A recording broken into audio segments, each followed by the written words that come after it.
Right.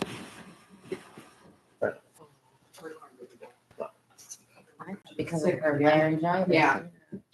Good morning, everybody. We are in the book of Hosea still, chapter 5 now. Last time we finished Hosea's first prophecy to the northern kingdom. He warned them against their ravenous pursuit of pleasure and selfish desires.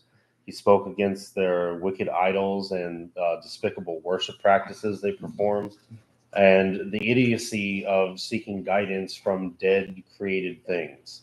As a result of their sin, judgment is coming and they will come to ruin.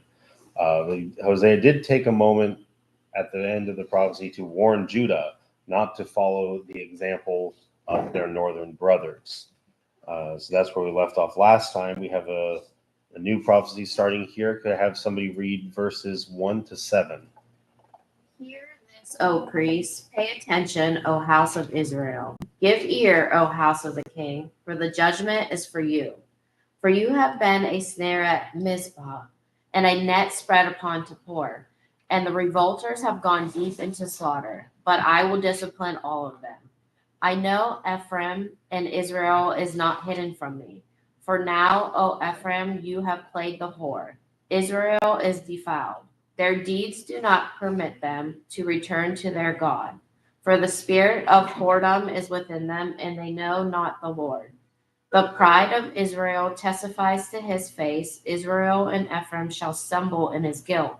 Judah also shall stumble with them. With their flocks and herds they shall go to seek the Lord, but they will not find him. He has withdrawn from them. They have dealt faithlessly with the Lord, for they have borne alien children. Now the new moon shall devour them with their fields. Rough. Yeah, this is not a happy chapter for the most part.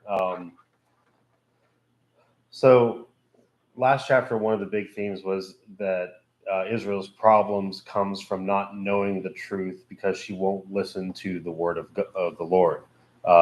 She tries to find her sustenance elsewhere, like a stubborn cow that breaks down fences to find better pastures elsewhere.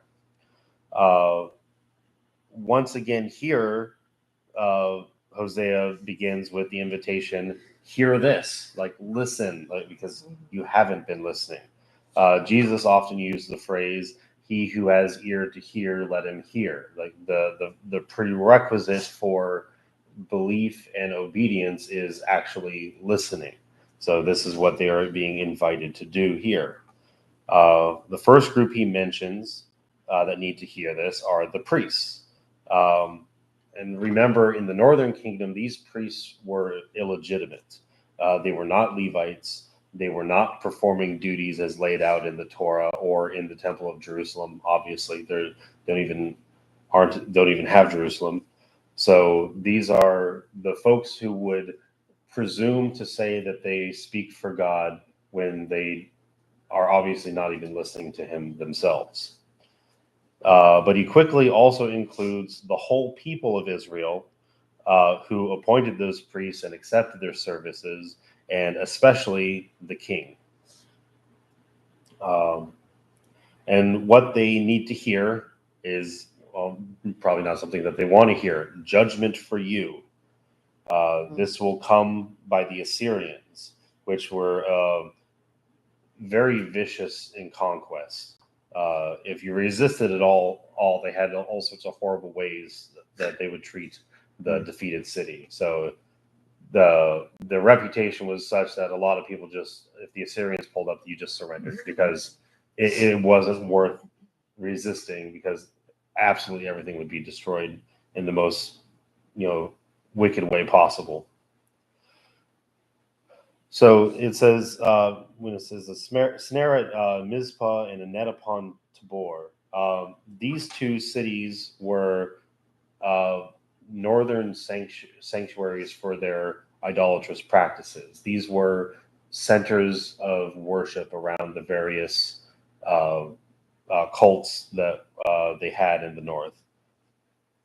The snare then and the net suggests that idolatry itself is a trap by which people are tricked and then brought down to destruction. like how animals can be enticed into a trap with a morsel of food or something like that, and then end up as food themselves. Um, there's a saint from Bulgaria called Theophylact, who said that these are the traps with which the hunting demons have always fastened their spiritual prey. And he says, and the revolters have gone deep into slaughter, but you will discipline them. The revolters title or name, like applies on a couple different levels here. First, Israel revolted against the true king in Jerusalem and broke away from their brothers, but they also revolted against their true God as well and true worship in Jerusalem. They've given their worship to the false gods, and that will, bring upon them this great slaughter.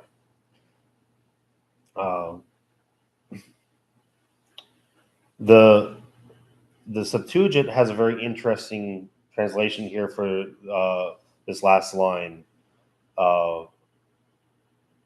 It says, "Which they who hunt the prey have fixed, but I will correct you." They who hunt the prey then would be the demons who lay the traps in the previous verse. But instead, God is going to offer correction. So the discipline that we see here is not the sort of, it's a very positive kind of connotation here. We see in Hebrews, for example, for the Lord disciplines the one he loves and chastises every son whom he receives. So this discipline isn't like vengeful in like a fit of rage or anything like that. This discipline isn't vengeance as such. This is a correction. This is something being done to only what is necessary to put you back on the right path. Parental Yes. discipline. Yes. Yes. So right, yeah, and This is going to hurt me more than and a parent never wants to overdo it. They never want to, instill resentment or to cause harm. Like they don't, in disciplining a child, you don't want to maim them and like prevent them from growing fully and developing fully. So this discipline that God is offering to them is corrective and only goes as far as is necessary to, correct the wrong. Mm-hmm. We have again from St. Jerome, I am your master, or rather instructor, who wishes to correct rather than punish, to save rather than to lose. And so this word discipline or to correct, this is what God's intention is through the exile, which the northern kingdom and the southern kingdom eventually are going to experience. Welcome, John. So to bring Israel out of idolatry and into a saving relationship with himself that he's been offering to them this whole time, they're going through this corrective period of exile. So he says, I know Ephraim. The curious thing about the word to know in Hebrew and how it's used in the Bible is that it's the same use as, for example, and Adam knew his wife Eve and they bore a child. So the phrase to know Ephraim is that sort of, it's another way of saying that God is their husband. Like this is someone who has intimate, close relationship with them. And as a result, nothing is hidden from him. God sees and knows his people even in their sins. And this is in the same way as earlier in Hosea. Hosea takes Gomer as his bride and searches her out every time she wanders away. So God searches after his people when they have wandered into idolatry. So how does it feel to know that God sees us in such an intimate way? It's actually kind of scary. Right? Because there's like, it doesn't matter. Nothing you can hide from him. And it's even in your thoughts. And then I'll catch myself like, oh, sorry for that. Like, I know you heard it, even though I didn't speak it. Yep. But also that he knows us so well, and that I know that he only wants good for me. So like, I know that the things, even if they don't seem good at the time, I know that they're good. Yeah. That's what he wants for us. Because I only want good for my children, or his children. Yeah, and that close relationship is very useful to keep in mind. We are the bride of Christ. He is the husband. We are the children of God. That sort of loving, close relationship. You might think, well, if somebody screwed up as often as I do, well, they might cut us loose. But as we've seen all the many times Israel has screwed up and God keeps searching after them, he's demonstrated that even when he knows the ways in which we screw up, he's still coming after us. Yeah, even if it's the 100th time of that particular thing, too. So it is scary because we can't hide anything from it. When Corinthians and in Romans, it's mentioned that he searches the heart and he sees all. But then it's encouraging because we know his character. We know how much love and mercy he has. So Ephraim is known by the Lord. Ephraim he sees all the things that she's done wrong, but the discipline that he's offering is still that corrective, loving kind. And if Yahweh knows Ephraim, it's clear, at least at this point in time, they don't know him back. This is because of two factors. First, her deeds, which block the path back to the living God, and then the demonic spirit of whoredom that has moved in and taken possession of the northern tribes. We have again from St. Jerome. First, the king Jeroboam chose to play the whore away from the worship of God, wishing to adore golden calves, and the people followed him willingly. With equal zeal, they accomplished equal ungodliness. They do not return to the Lord, for they found what they were looking for, and the spirit of whoredom, which according to the apostle works in the sons of distrust, that's Ephesians 2:2, holds their hearts captive. As long as it governs, they will not know the Lord. In fact, they forgot their Creator, and by the spirit of whoredom, they went away from the true marriage. So it then moves on to the pride of Israel, testifies to his face. Now, we've talked a lot about various sins of Israel so far, but pride hasn't really been brought up so far.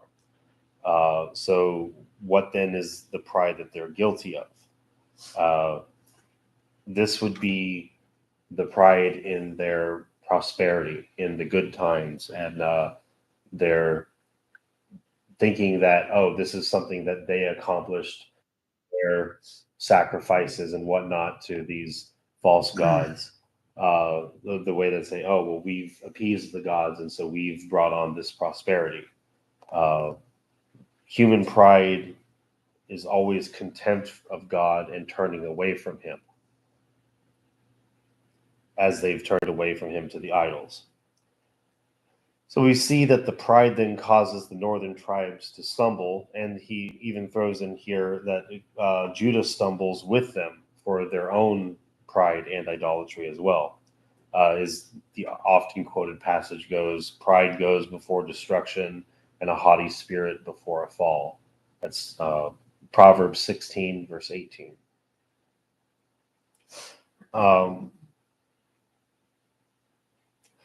Verse 6 is interesting because of what it says about our intentions towards God. It says that they, with flocks and herds, they shall go to seek the Lord, but won't find him.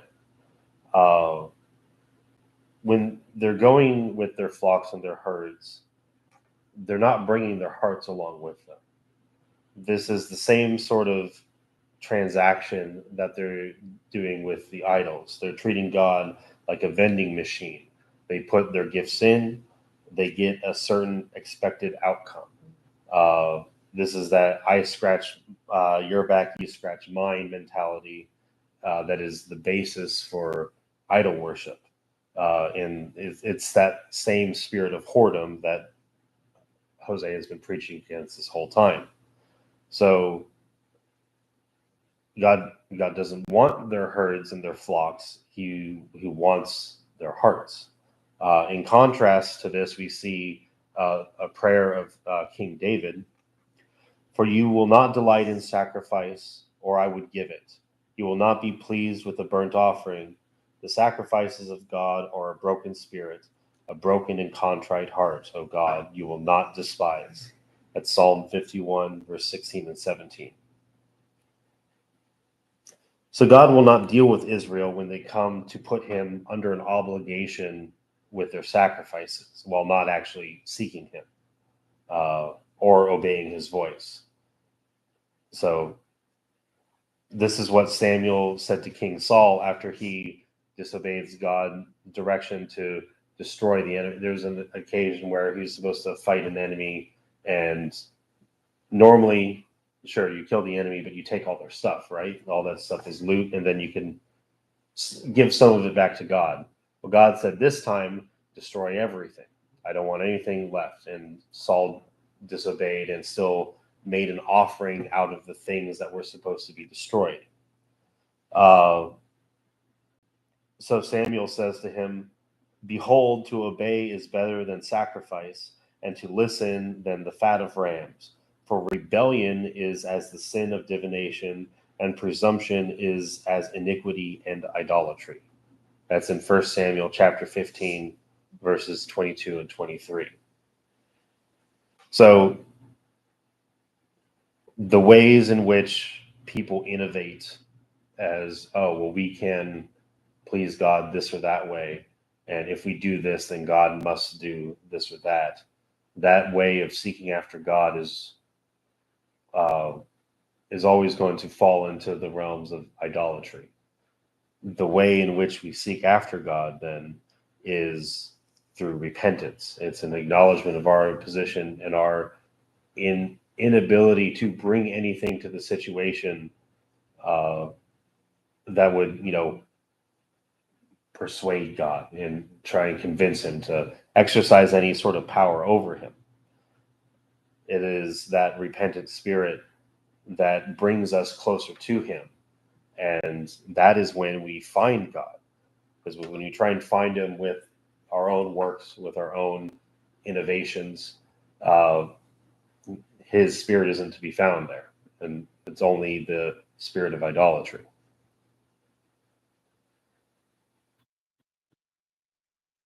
It says that because of this, they have borne alien children. They have dealt faithlessly with the Lord by raising up idolatrous children. So not only are they behaving idolatrously, but then they're raising the next generation to do so as well, alienating them from their God. And so that they're not mixing necessarily with their neighbors. These children aren't going anywhere else. It's that they have been alienated from their God. We have also from St. Cyril of Alexandria, alien children here are those that from the womb and swaddling clothes have been dedicated to the worship of idols, perhaps even by their fathers, when they offered sacrifices and offerings at their birth to these demons. And we have a strange phrase here at the end of verse 7. Now the new moon shall devour them with their fields. This line is considered apparently the hardest in the whole book as to what precisely it's referring to. Septuagint has an interesting insight, and it reads like this: now shall the cankerworm, or the locust, devour them and their heritage. The locust, it could mean a natural disaster, but it could also mean an invading armies likened to locusts that devour Israel. Saint Cyril of Alexandria seems to think of this verse in the second case. It says, war is going to be inevitable. The great prosperity of the present will not last, he says. But there's another alternative. If you stick to the Hebrew and referencing a new moon, it could be referencing the idolatrous cults of the moon, which will not ultimately deliver the prosperity that they assume. Instead, following this idolatry will only lead to destruction. So whether it's their idolatry is going to be the cause of this, or if it's going to be invading armies as judgment for their idolatry, either way, what God's saying is they're going to be destroyed and eaten up rather than prosperous. Do we have any other questions or comments on this first section?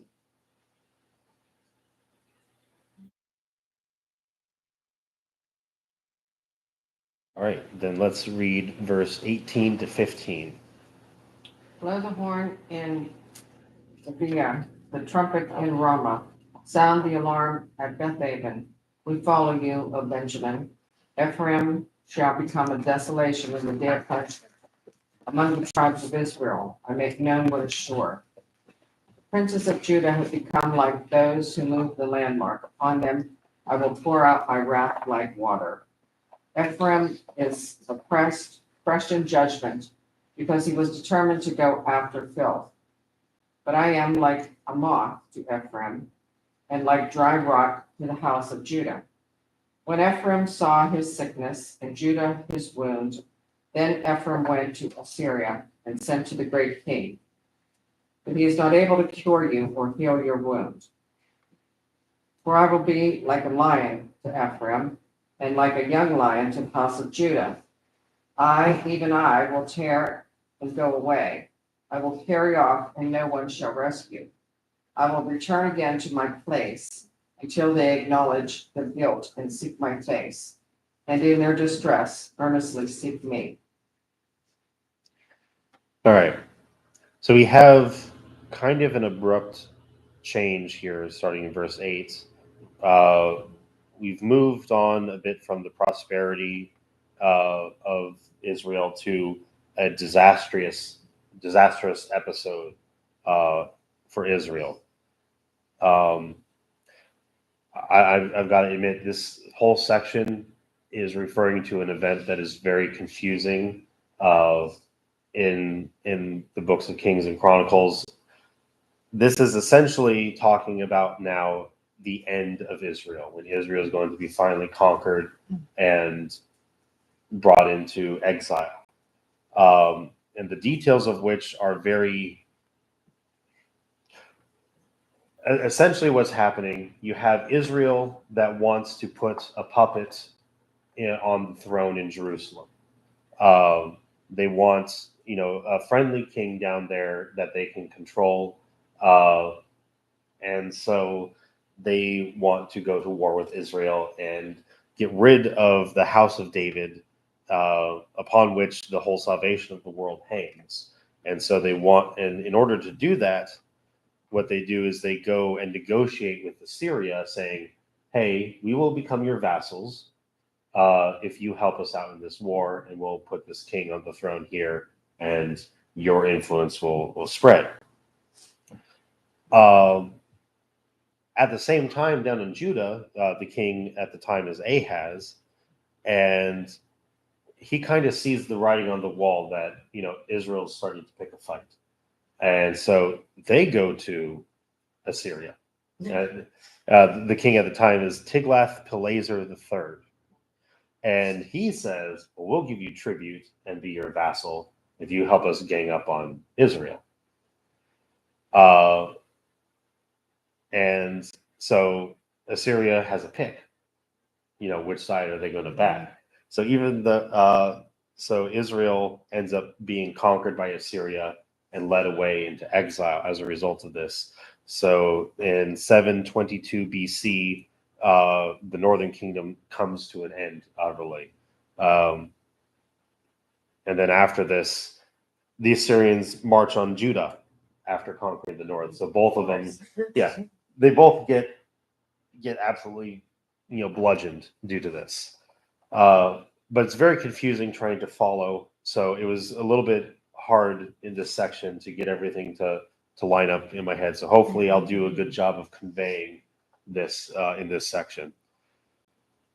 So the horn in Gibeah is then a war horn. It's a warning for the people of impending invasion. And the places named here are all Benjaminite towns.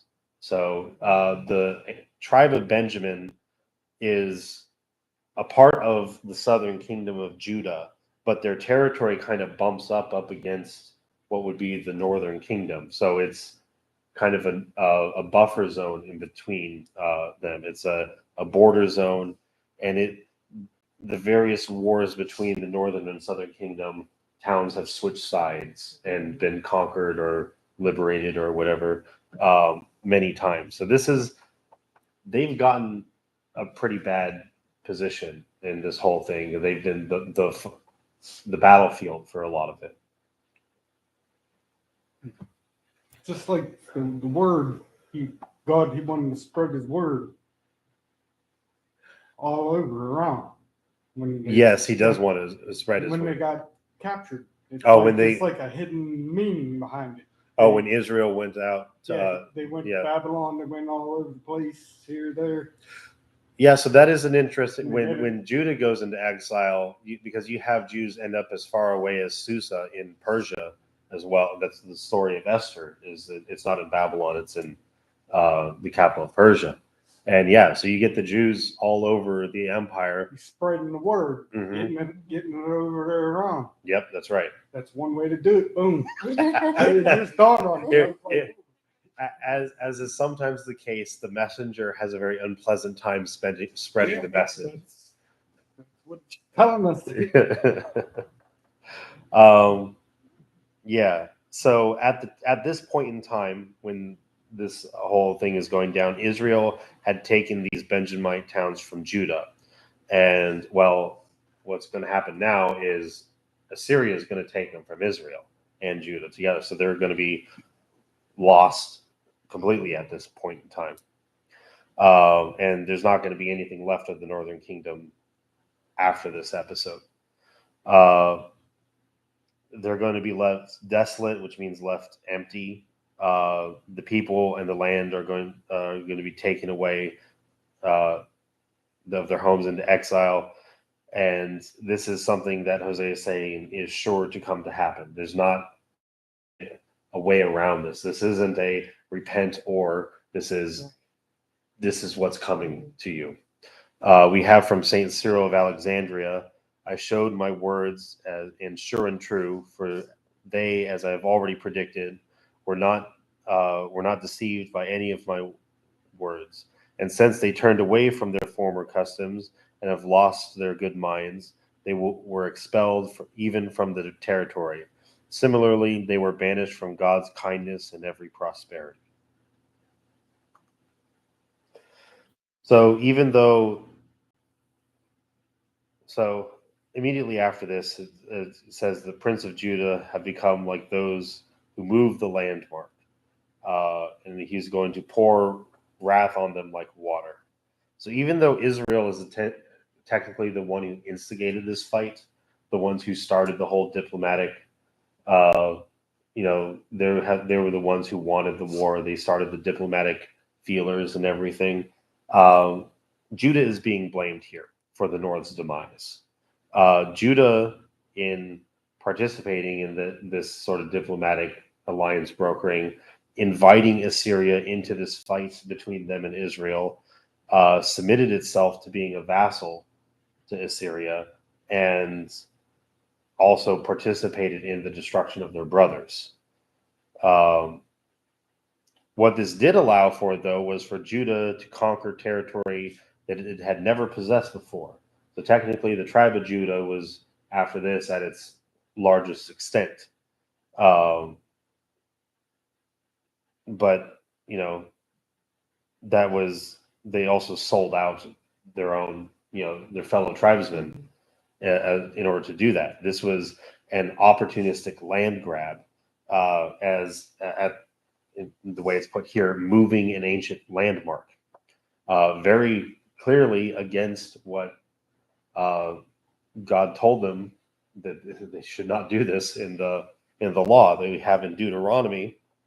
You shall not move your neighbor's landmark, which the men of old have set in the inheritance that you will hold in the land that the Lord your God is giving to you to possess.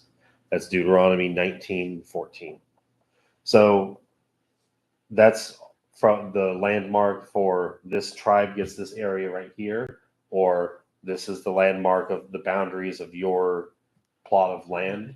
You're not supposed to cheat out your neighbor, be it your tribe or your just the next house over, by moving landmarks, by stealing land. That is something that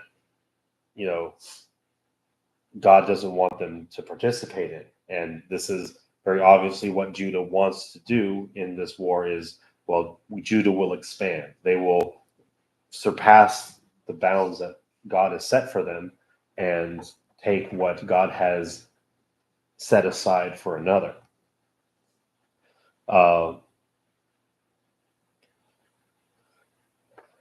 So as a result of this, of stealing the North's land, God announced that he will pour out wrath on Judah like water. We have a colorful explanation from Saint Cyril. For hard to bear and insufferable and entirely irresistible are the things stemming from the divine wrath, like a disagreeable, strong, and excessive rush of water. We have also from St. Jerome here, when talking about the eventual exile of Judah, when judgment falls on them by the armies of Nebuchadnezzar, flooding is going to be God's wrath, and the king is only executing that wrath on them. Now,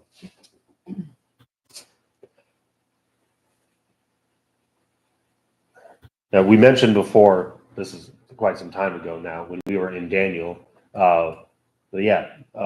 Nebuchadnezzar was a tool that God used for judgment on his people. While Nebuchadnezzar may be the one who is bringing them into exile, it's God's judgment that is causing that to happen. And we saw also when the Babylonian Empire fell and the Medo-Persians came in with Cyrus the Great. Also, again, from prophecy, it says, Cyrus, I have named you. This is like 150 years beforehand, and you're going to be the one to bring my people back. And so he does so. He sends the Jews back to Jerusalem. So even when all of these, and the Assyrians are likewise being used to punish the North, they're a tool for God's judgment. The judgment is coming from God, not from the Assyrians. So we have here then both the northern and southern kingdoms are going to have judgments against them for their various sins. It says then that Ephraim lost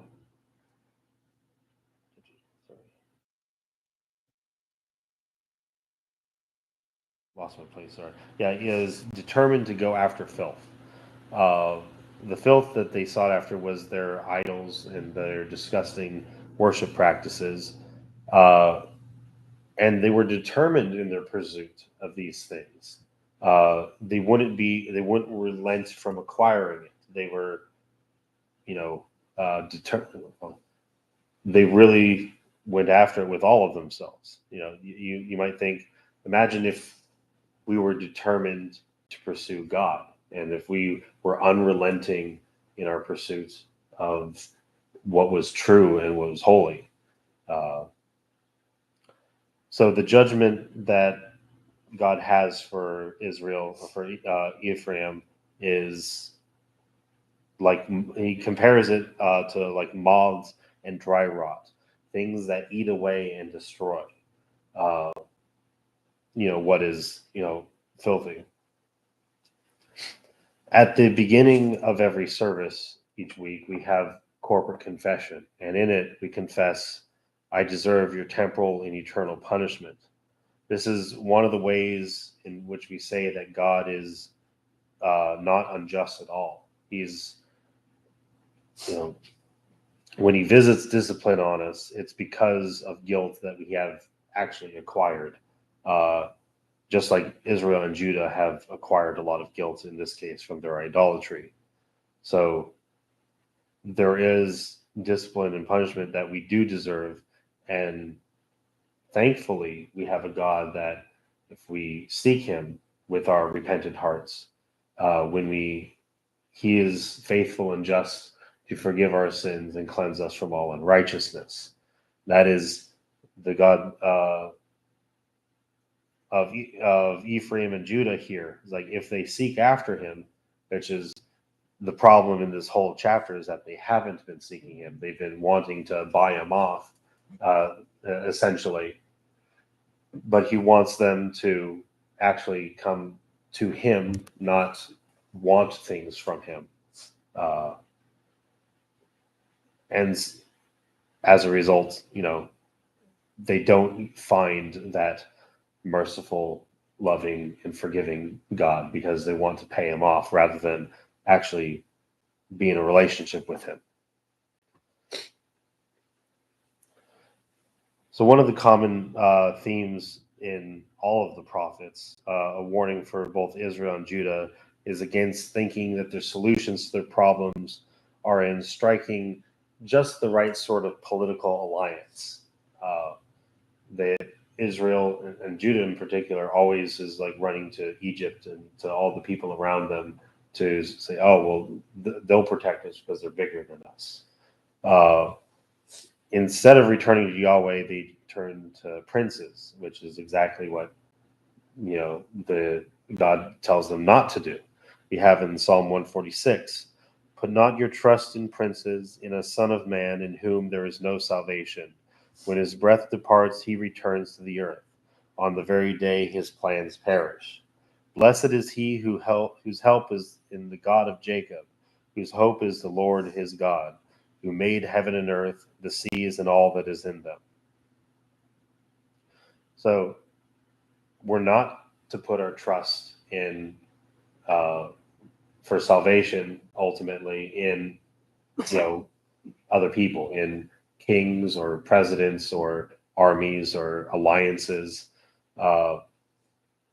Each one of those people, they're going to die at some point, and all of the plans that they had, all of the things that they were going to do to uh, conquer the earth or to make the world a better place, or whatever it is that they think that they can accomplish, those plans all go away. A very very poignant example is Alexander the Great. He's like, I'm conquering everything. I'm conquering Persia. I'm conquering India. I'm gonna conquer Europe next, and then he dies when he's like 34 or something like that. And so all of those plans turn into, his kingdom fractures into a bunch of pieces.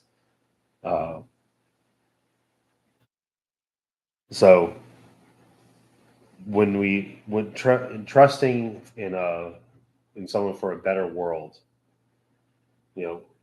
today it might be like the UN, or maybe America, or somebody to set the world straight, to put things right, and all of these systems, the people in them die, and their plans die with them, and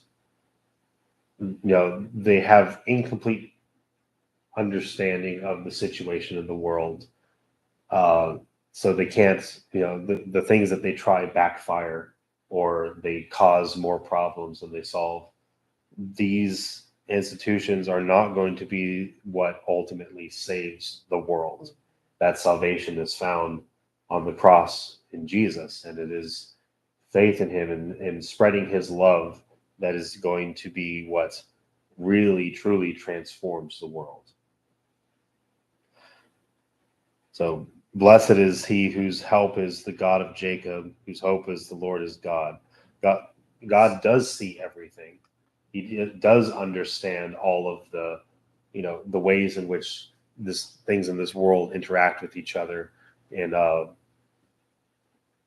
of the, little threads of connection that we so often miss. And so he is going to be the one that is going to see things through to their, the best possible conclusion. So then Ephraim went to Assyria. This is in reference to Hoshea. It's interesting, just one letter off from Hosea, but Hoshea, the last king of the northern kingdom. This is what we mentioned earlier. He tried to become a vassal of Assyria in order to gang up on Judah. This is all a part of a problem that they had, where this is, at this point, they were very much in decline. This is not the prosperous period from Jeroboam. So they thought that their problem was Judah and their meddling, or any other sort of thing that they thought. So if Judah is their problem, then Assyria is, their solution. Well, they got it wrong completely. It's like the problem isn't with Judah, and an alliance with Assyria or Egypt or any other nation is not going to be the solution. So they've been kind of taken over by this us versus them mentality. It's the problem is always them over there. So we have to, beat them then. The problem was not Judah. It was their idolatry and their unfaithfulness. And so the solution that they looked for that problem was, not going to work, because it's not actually solving the problem.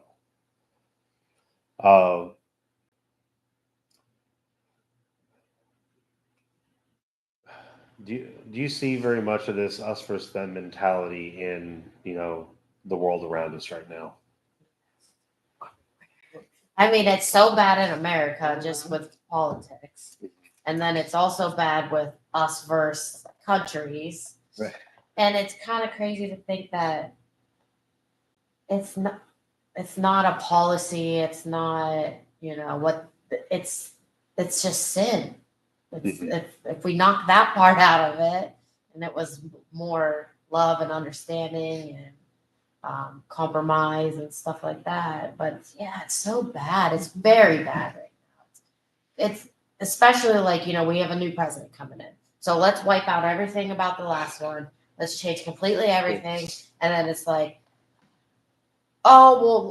these bad things are happening, and look at you because you voted for so and so. It's so us versus them, and it's No compromise, nothing. together, no. It's No. Yeah, you're right, us versus It's them. so- Yeah, and I just want to be like, okay, forget that. Forget just where are we at? Where are we now? Let's just try and be united. And the best way to be united is with a commonality of our love for the Lord. But it's bad. It gives so much contentment between people and family. It's very ugly. Yeah. I don't like it. I don't even know who's president now. John, you're winning. That's Yeah. what. We've talked previously about this idea where, a lot of problems are just outside of our realm of responsibility. Like what's going on in Israel, it's not our responsibility. We're not the solution to that problem. That's other people's responsibility. So, We make it ours by voting in Well- first president. well, even with our votes, you're not voting for every single. Not 100%, but You're not voting for every single problem in the world when you cast your vote for a candidate. You're not accepting, that level of responsibility. You're selecting the people for which are going to be responsible for those things.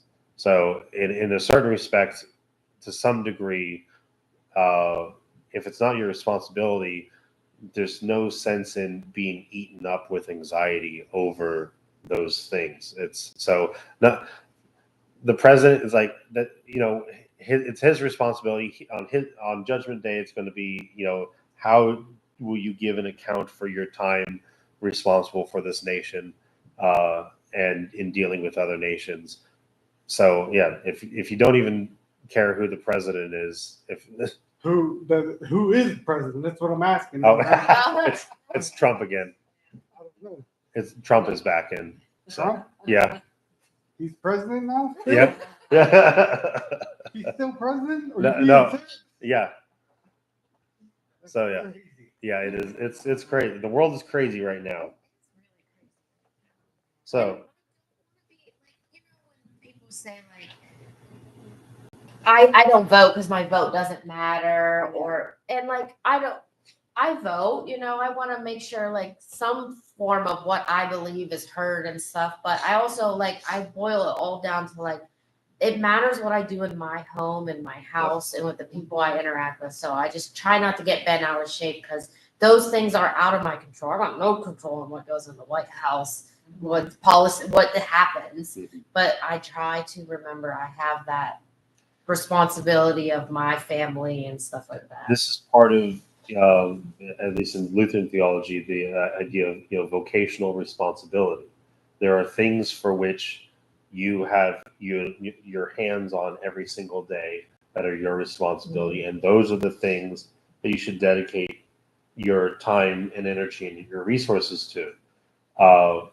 Particularly if like you were to spend time thinking about, well, whatever the president's doing, if that's taking you away from your kids or your spouse or from your job or from any of your other responsibilities, then that's a neglect of those responsibilities. So there's a certain respect for,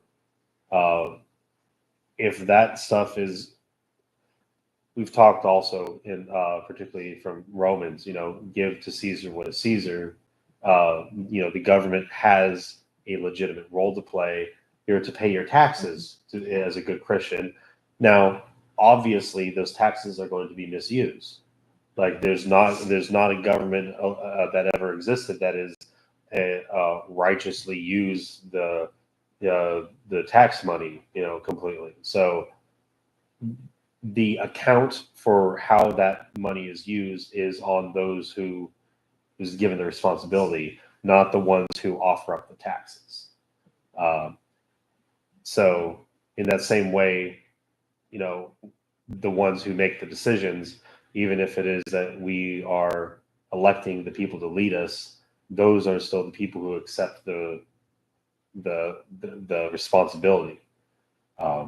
Now, as we see, the nation of Israel accepted the false worship from their priests and their king and whatnot. That is something for which the people can be held responsible for. Are they going to accept the evil and the injustice and participate in it? Now, that is something for which we can say, no, we're not going to go along with it. We can say, no, there's a right way of worship. We can say, no, we're not supposed to trust in alliances. We're supposed to trust in God. There are things that, the Christian should reject, but the account that is to be given is going to be by those responsible, not from the people that are ruled. And like you had said, like it's faith in him spreading his word. That's what saves the world. It's not who's in that position at the time. Right, because it changes Yeah, it changes for us every 4 years. And as you said, it gets undone and redone every 4 years. Yeah. And the world is sick of every 4 years figuring out what the world is going to be like because of whoever is elected as president. Yeah. So God says, then I will be like a lion. Anyone who's a fan of C.S. Lewis, this is kind of a perfect example of how Aslan is supposed to remind us of God. Aslan was not shy about inflicting pain if that pain would heal. One of my favorite examples in the Chronicles of Narnia was in the Voyage of the Dawn Treader. There's this boy Eustace who is just a real jerk through the entire thing. He gets greedy, takes some dragon treasure, and turns into a dragon. And the solution for his predicament, in order to get the boy out of the dragon, was essentially Aslan took his claw, basically like cut a little slit down him and like pulled a layer off, and then had to pull the next. It was like pulling successive layers of scabs over, and he was talking about how painful it was in the moment, but as he likened it to pulling a scab, but how refreshing it felt afterwards once it was all pulled away from him. So it was painful, but it was healing, and it got rid of this horrible situation that he was in. There's another interesting story in 1 Kings chapter 13, where a prophet from Judah is sent to Jeroboam I in the northern kingdom. He is told by God not to eat or stay in Bethel, but to basically go say his prophecy and return right away. Well, on his way back, he's deceived by another prophet into staying for a meal before then returning on his way back down to Judah. Before he makes it all the way home, though, a lion kills him. But it does not eat his body, and it doesn't harm the donkey that he was riding on either. In fact, the lion literally sits down next to the body and the donkey on the side of the road until the body is retrieved, and then the lion just wanders off. And perhaps the most frequently used image of a lion in Scripture is that of the tribe of Judah. The Lion of Judah is the title. It's mentioned from Genesis all the way to Revelation, where the Lion of Judah is worthy to break the seals and read the scroll presented in heaven. So all this comparison to a lion is for the purpose of waking up the northern kingdom, saying to them, do you really think you can fight a lion? I know there's all these polls, like a number of people who think they can box like a bear, or all these different, God is powerful like a lion is compared to a man. Like there's just the power dynamic is very one-sided. Just like, do you really think the lion will fail in carrying you off to a place where there's not the possibility of help? That's what Ephraim is playing with. They're playing with a hungry lion, essentially. So God ends this saying, I will return to my place. And you might consider for a moment that God has a place.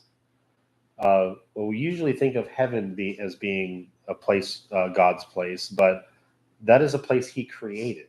It's a place that he enters into in the same way he enters into earth, but it's not like the place in which he resides as in himself.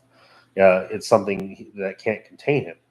So where does God go when he returns specifically to his place? We have from St. Cyril of Alexandria, for the divinity is altogether unlimited by any place, but it is said to be present in certain places where he has shown his grace.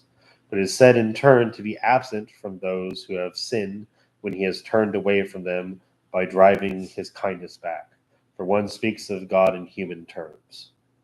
So the way we should think about God returning to his place, that isn't like a spot anywhere, even in heaven, but it's returning to his place of mercy, of grace, of kindness and love after the time of judgment, to the place where he wants to be for us when we acknowledge our guilt and seek him for refuge, and that we seek him sincerely and not just with showy sacrifices in order to get something out of him. This is the place where he goes to, is where we find him in repentance. So, any questions or comments on this?